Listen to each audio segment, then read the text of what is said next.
अस्सलाम वालेकुम dear student, myself Shyam Sundar Jaipal और मैं एक केमिस्ट्री के टीचर हूँ। और आज हमारा थर्ड लेक्चर है। चलें देखते हैं क्या है हमारा लेक्चर। तो आज का जो हमारा टॉपिक है जो है वो है इनऑर्गेनिक केमिस्ट्री के बारे में। लास्ट टाइम हमने पढ़ा था कि भी ऑर्गेनिक केमिस्ट्री में के टोटल हमारे पास एलिमेंट कितने होते हैं 118, जिसमें से 2 यानी कि कार्बन और हाइड्रोजन, इन दोनों को हम पढ़ते थे ऑर्गेनिक केमिस्ट्री में। कार्बन और हाइड्रोजन को हमने स्टडी किया था ऑर्गेनिक केमिस्ट्री के अंदर। और बाकी हमारे पास जो बच जाते हैं वो बच जाते हैं 116। इसका मतलब कि भी जो 116 बच जाएंगे उनको हम स्टडी करेंगे, और उनकी जो स्टडी होगी हमारे पास किस में शुमार होगी, इनऑर्गेनिक केमिस्ट्री के अंदर। अगर डियर स्टूडेंट आप इसकी प्रॉपर डिफाइन करना चाहते हैं इसको, तो आप बता सकते हैं कि भी ये ब्रांच है केमिस्ट्री की, वन थिंग। सेकेंड वन आप इसमें बता सकते हैं कि भी हम इसके अंदर क्या करते हैं, स्टडी करते हैं।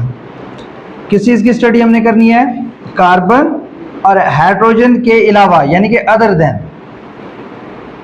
देन कार्बन एंड हाइड्रोजन, इनके अलावा जितने भी हमारे पास एलिमेंट बचते हैं उनको हम इनऑर्गेनिक केमिस्ट्री में स्टडी करते हैं।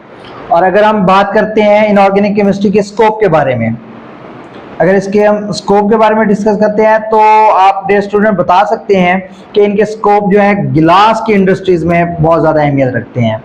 और दूसरे नंबर पे हम इनको यूज़ करते हैं सीमेंट बनाने के लिए।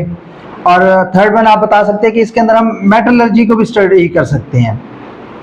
अब मेटलर्जी क्या होती है, मेटलर्जी के बारे में हम 10th क्लास में पढ़ते हैं लास्ट चैप्टर के अंदर कि भी मेटलर्जी एक टेक्निक होती है जिसके अंदर हम मेटल को ओर से एक्सट्रैक्ट करते हैं, यानी कि अलग करते हैं। और नेक्स्ट हमारे जो ब्रांच है और केमिस्ट्री की वो है आपके पास बायोकेमिस्ट्री।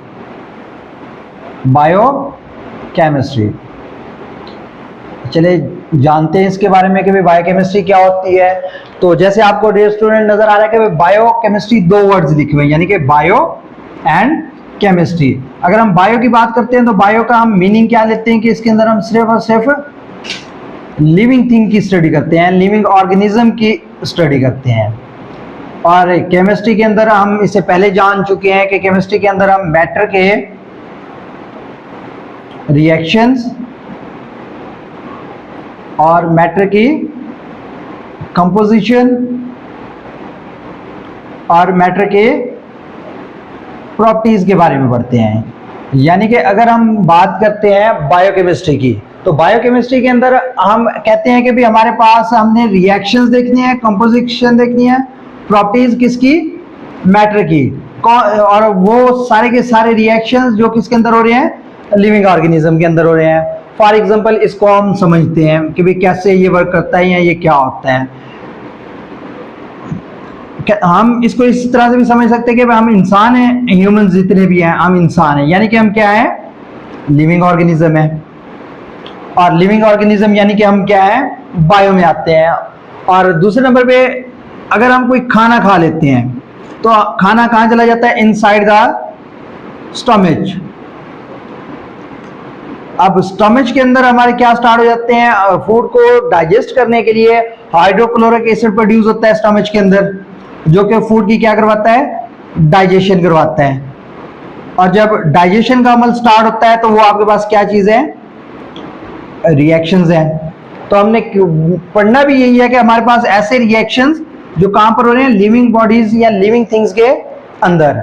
अगर हम बात करते हैं इसके स्कोप की कि बायोकेमिस्ट्री हमें कहां पर हेल्पफुल होती है, तो आप बता सकते हैं स्टूडेंट कि ये मेडिसिन बनाने के लिए भी हम इस्तेमाल कर सकते हैं, या मेडिसिन में हमें हेल्पफुल होती है, नंबर 1। और सेकंड वन जो आप इसमें बताएंगे कि ये हमारे पास डिफरेंट किस्म के केमिकल्स के रिएक्शंस जो कि कहाँ पर इनसाइड द बॉडी हो रहे हैं, उनके बारे में भी इसके मतलब हम स्टडी कर सकते हैं।